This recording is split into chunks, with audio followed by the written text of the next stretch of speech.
and discuss continued recovery and federal funding opportunities.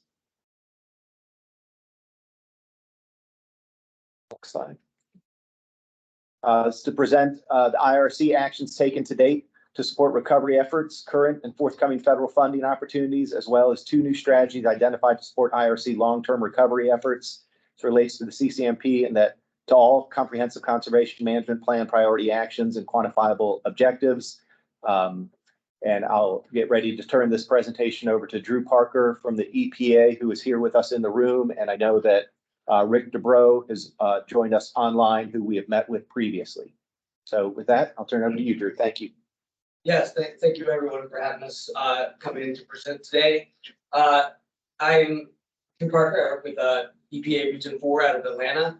My colleague Rick Durbrow is also out of Atlanta and online, and we'll be talking about one of our strategies later on. I'm currently just serving as the sustainability advisor to the FEMA Interagency Recovery Mitigation Cadre as part of Hurricane Ian recovery, long-term Hurricane Ian recovery efforts. And you know, the next one.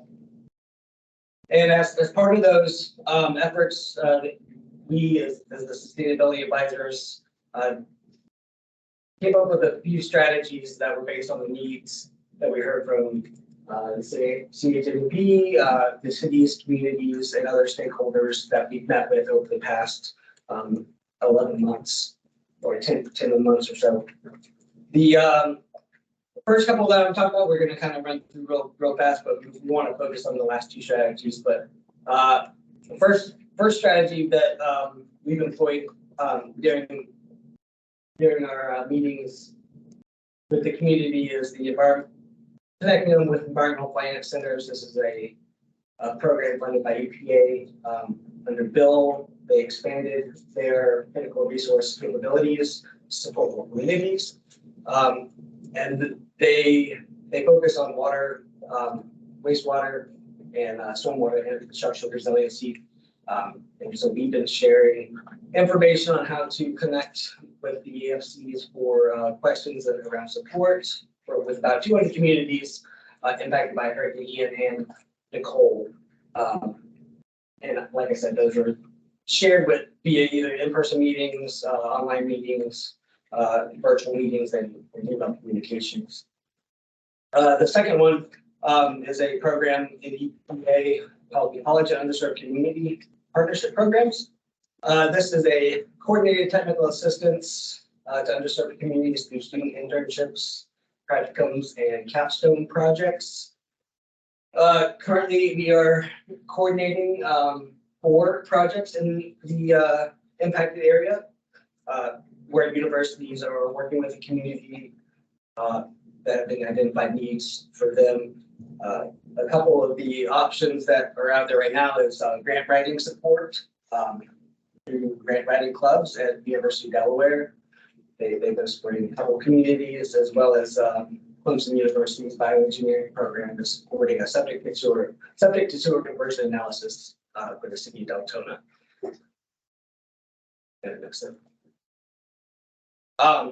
And then the final 2 strategies that we'd like to kind of talk a little bit more in depth about today is the Recovery and Resiliency Partnership Projects. So we like to refer to that as R2P2.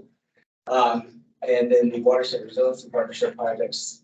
The R2P2 is provides kind of a vision for the community through connected landscapes, using landscape architects to work with community leaders on identified needs and priority projects that they would like to have a vision created around to create a holistic connectivity across their landscapes.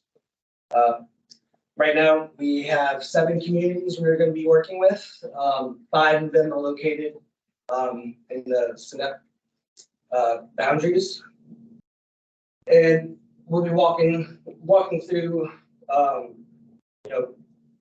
different sort of steps and schedule with those communities, and we expect to kick those off late October of this year. And then the other one is the watershed resiliency partnership projects. These are large-scale stormwater management and water quality improvement projects. And this is a proposed pilot strategy to FEMA that looks at this more regional approach for resiliency, whereas the RGP2 is community-based approach. Go to, oh, I actually, I'm sorry, can you go back to real quick? And for the watershed resiliency projects, which Rick will talk about a little bit more in depth, that is working within the CHNEP frameworks for their partners, aiding their partners to identify a priority list of projects that will reduce flooding risk as well as improve estuary health. Yeah, next slide. And so for examples of what an RGP2 project will look like within the communities, I'm going to show you some examples for Mexico Beach following Hurricane Michael back in 2018. This was the first time that we went through this process with FEMA and brought on landscape architectures contractors to look at how Mexico Beach can manage stormwater while also providing some recreational opportunities within the community, and looking at some of the opportunities that presented itself out of disasters. One of those was the 8th Street Canal. There was a lot of storm surge that ran right through the canal and impacted the back half of the community that might not have gotten hit as much. So there was an opportunity to, as we were talking about reversing the flow of the stormwater, currently it exits right onto the beach and into the ocean through this canal. And you can see up there is the existing canal picture. There's a bridge under Highway 98, and it just goes straight into the beach and then straight into the ocean. Historically, stormwater pre-development had flown to the back part of the community into Panther Swamp. And so there was a presented opportunity that the community recognized that reversing the stormwater flow north to Panther Swamp presented this opportunity to safely close the 8th Street Canal there, capping it and providing beach access underneath it for pedestrians, bicyclists, golf carts, paddlers, as well as providing increased recreational opportunities. Next slide, please. And so, a part of this concept, you can see where the flow kind of goes back from the beach. That green line that points underneath is where the canal is. And halfway up the picture, the thank you. It would the wetland parks were 2 other areas that were identified as property. One was a vacant wetland property that was kind of like an eyesore within the community. That was the Central Wetlands Park, and then the East Wetlands Park was actually an identified 85-acre parcel brownfield site that the community wanted to take ownership of and potentially do something with. And then the Under the Palms Park was an existing park, but it's much smaller in scope. And you can go to the next slide. But first, this is kind of then what the RGP2 process would look like and will look like for these new communities. We have landscape architects come in. We'll talk with the community about where these opportunities lie, do some initial analysis and scoping with them, present initial drafts of conceptual designs, and then work through the community process with not only the public input, but also focus stakeholder groups to kind of get their inputs throughout the entire process. Then we have a final report produced where funding opportunities tailored to this specific topics will be presented for potential implementation in the future. So you can kind of see here where we've included boardwalks within these woodland parks to increase recreational opportunities. There's native plantings, pollinator gardens, and the likes that to help attract wildlife and also provide, a destination for the people in the community to go to and tourists to look at native wildlife, and they kind of just take themselves out of day-to-day life. Next slide, please.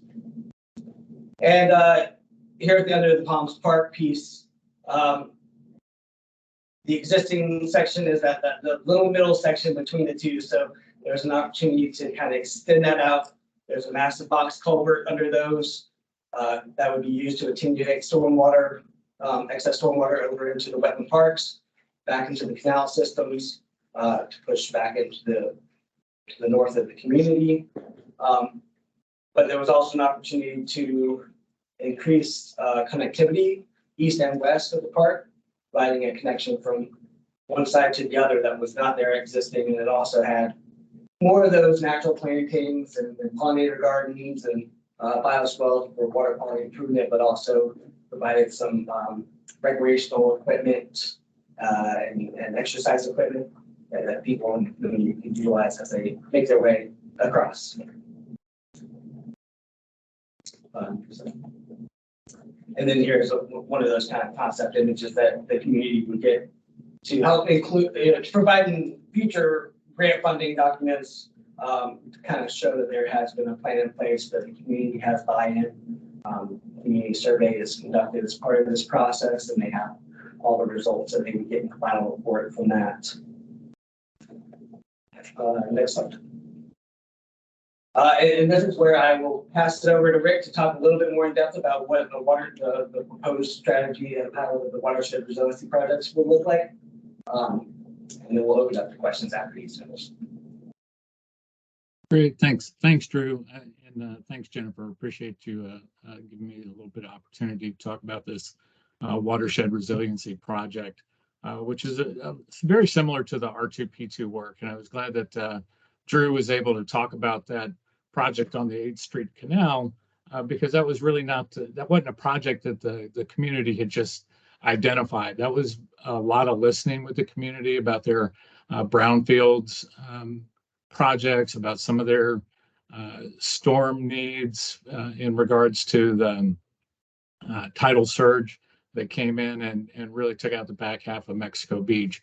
But listening to them, we found out that that cut that a mayor had done in 1954 to really alleviate some of the flooding issues and really more development issues of Mexico Beach.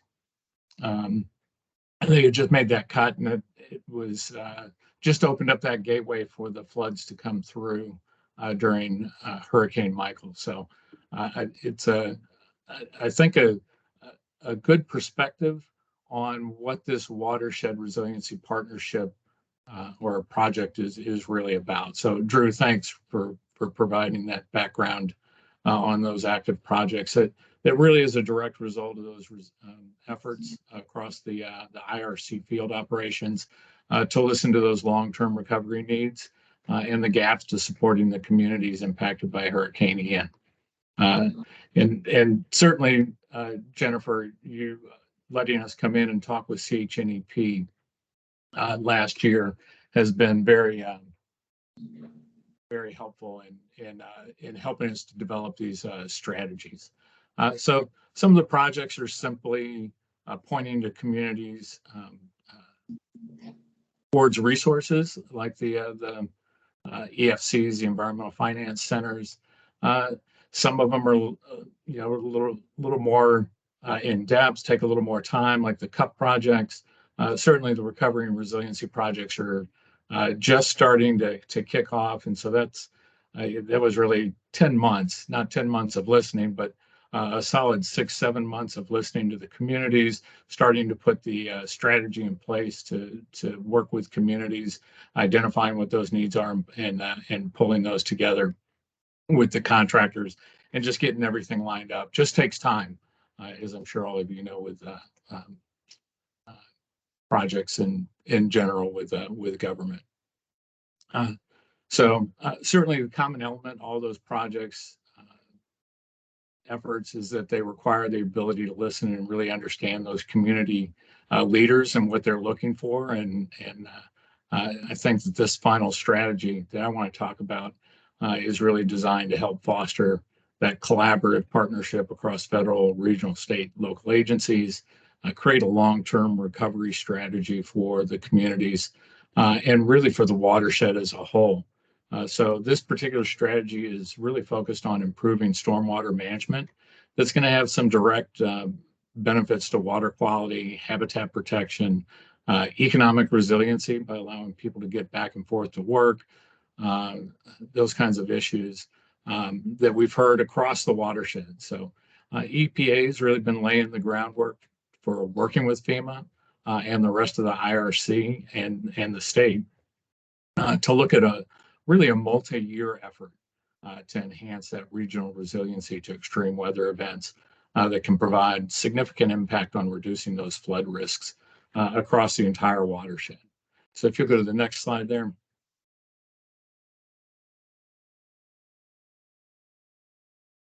So the real issue that we've heard is that that long-term capacity issue, you know, that it really inhibits recovery and resiliency efforts across multiple sort of levels and multiple challenges, whether it's a lack of sufficient personnel to inventory the vulnerabilities and the needs, capacity to develop project proposals that address community needs, the ability to write and manage grants, and even supporting that the infrastructure to manage those projects and the project maintenance and project finances. All of these things just take an enormous amount of resources at a local level that many times it's just not on the in the capacity of those smaller communities to be able to put those pieces in place. And then even evaluating or monitoring project performance. All of those types of things are things that we heard as some of those capacity issues. And so these watershed resiliency projects are really focused on supporting that community capacity through what we'd call community technical assistance specialists that we want to try to bring in and work with the CHNEP, most importantly, and leverage their expertise and their networks. And then second is really to support those local government capacity and community outreach to develop priority projects, much like we did with the R2P2 work, and developing those concepts or those visuals for the community that help them not only to understand and to picture what that project is, but to also give that capacity, the grant funding resource to the community, so that when they're putting together their packages, they've got the sort of the vision laid out. They know where the grant fundings are. They know what the project's going to look like, and they can start getting resources and developing those conceptual, not just the conceptual designs, but the blueprints and the construction documents to get those projects implemented on the ground. So working with FEMA, we really put together sort of a strategy that is going to look out over 4 years. So, say the least, this is a lot of work. It's going to be a lot of money. There's a lot of capacity support that's needed to bring this to reality. And so we really need your assistance in starting this journey to being a more resilient watershed to extreme weather events. We do expect that we'll, never be able to stop Hurricane Ian and the devastating impacts it's had on your communities, but we do believe that this work is going to be improvements to the health of the estuary, some support capacity for the governments to access significant funding resources that are coming down, whether it's the bipartisan infrastructure law, the infrastructure, the Inflation Reduction Act, or the America Rescue Plan. All those resources are really starting to come out now. And we really want to put the communities in a place where we can, where you can get these projects on the ground. So our initial approach, and I know we're probably hitting on time here, because I do want to get to some questions, but the initial approach is really to conduct a needs assessment and inventory, listen to the communities, identify those needs, identify those stormwater vulnerabilities, potential projects. And so over the first year, we'd really look to have some results that develop a project list of those projects in the CHNEP communities that are interested in this WRP effort, identify 3 to 6 priority projects that we can really start to move on as far as the design and the conceptualization of those projects, and really start identifying those funding resources. So that would be the first year. The second year, we really hope to expand that out to another 10 or 15 communities, project sites, and then also start applying for grant funding to be able to put those projects into an actual implementation phase. So the second year, for the first 3 to 6 projects, we'd actually be getting those construction documents, getting the funding lined up, and all of that. And then in year 3, we'd start doing probably groundbreaking on the first 3 to 6 projects, and just kind of rotate through, the next 10 to 15 projects. We'll start getting the funding in place, and then start moving through on year 4, the same thing with the next 10 to 15. So that we're really hitting all 31 of those municipalities and counties projects across the watershed to have that water quality and impact on the estuary. So I'm going to leave it at that. I know we're probably pushed on time already, Jennifer, but if there are any questions on any of the strategies that we're doing, we'll certainly be willing to take those now. Rick and Drew, thank you both for joining us today. I'll open up the floor for anybody that has any questions.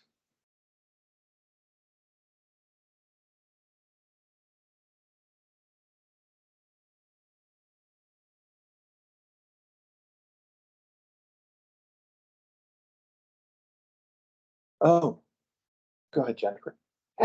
Well, I just want to offer a statement that, it's been wonderful working with the IRC over the past year. We do have a comment response document. We heard from management and policy approximately almost a year ago now, what the comments and concerns were with regards to recovery. We consolidated that and synthesized those comments into a document and provided that to the federal agencies to get written responses from them as to what they plan to do to address those comments and concerns, and what resources and contacts would people need to reach out to follow up on their individual comment or concern. So that is available on the policy committee webpage.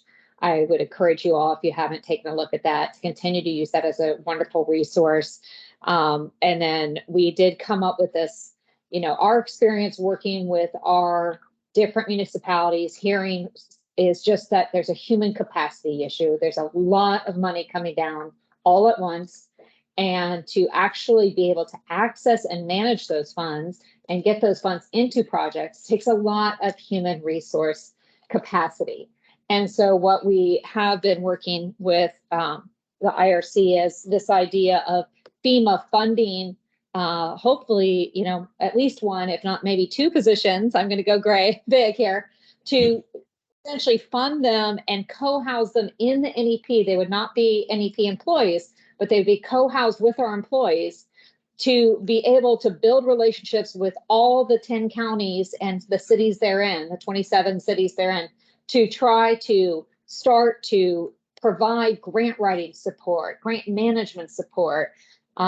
We ourselves at the NEP are somewhat limited with a small team, but we ourselves try to consolidate all the funding opportunities that we're receiving at the state and federal level into federal and state funding fact sheets. And you'll see in your packet today, we have provided you an updated one that our staff has wonderfully put together to try to keep you up to date on how many funding opportunities there are. But the critical link is building our human capacity to access and manage these funds to get more money to our region. So that's where, this idea of the community technical assistance specialist would be actually the boots on the ground to help to do some of that work for our cities. You'd essentially be on loan to assist certain cities and counties who are ready to move forward with pursuing a particular project or a particular funding opportunity. So we're very excited about this.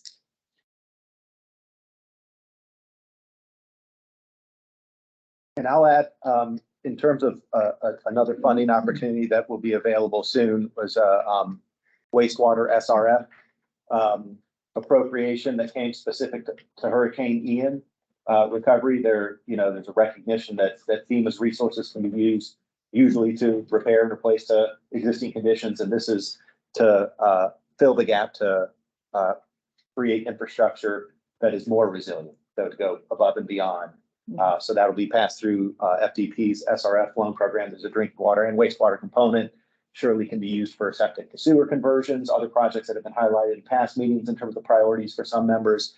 And that is all done through principal forgiveness. So it is more like a grant than it is a traditional SRF loan. And I would just add that this document here, there is a digital form of this. If you're interested in sharing it with your staff, it is available at the chnep.org under our funding tab. So you can access and send that link along to any staff that might be interested. Yeah, and as you noted, Jennifer, this the WRP, the Watershed Resiliency Project, is really a pilot, and we would certainly need to be working closely with you, but identify those communities that would really be interested in maybe doing that initial pilot that think this might be they know where there's nuisance flooding, they know where there might be some added value, not just from a water quality standpoint and habitat standpoint, but even from a recreational standpoint. We're talking pretty large projects. I mean, the project in Mexico Beach probably covered half the city. Not that we have to do a project that big; it could be some smaller projects, but just be thinking about it, and we'll have Drew reach out and start working with the CHNEP staff. See if we can find something that works for the communities and CHNEP and have a positive impact on the estuary. Thank you, Rick. Again, thank you, Drew. Thanks for both of you for joining today.